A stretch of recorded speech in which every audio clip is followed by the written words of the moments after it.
আমরা ছোটবেলা থেকে একটাই কথা শুনে এসেছি, ভালো মানুষের সঙ্গে ভালো হয় আর খারাপ মানুষের সঙ্গে খারাপ। কিন্তু কখনো কি জীবনটাকে দেখেছি ঠিক করে? অনেক সময় এই জিনিসটারই ঠিক উল্টোটা ঘটে। ভালো মানুষগুলোই সবচেয়ে বেশি লড়াই করে, প্রতিটি পদে তাদের পরীক্ষা দিতে হয়।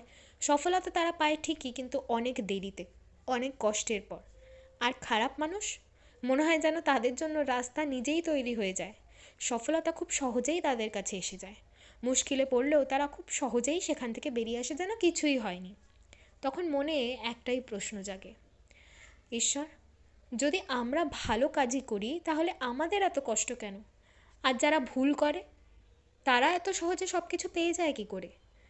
কিন্তু যদি আমরা এই তুলনার মধ্যে ঢুকে পড়ি না, তাহলে আমাদের জীবন একটা চক্রেই আটকে যাবে।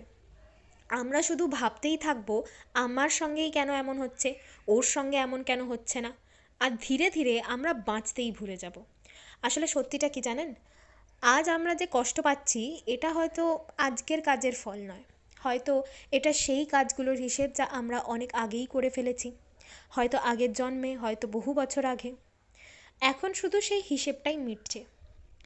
তাই নিজের ভালো কাজ বদলানো যাবে না, আর ঈশ্বরকেও দোষ দেওয়া যাবে না যে এমন কেন হলো আমার সাথে। আর সবচেয়ে বড় কথা, আমাদের নিজের হাতে হিসেব রাখারও দরকার নেই, কারণ হিসেব রাখার জন্য অন্য কেউ আছেন, যার হিসেব কখনোই ভুল হয় না। তিনি ঈশ্বর।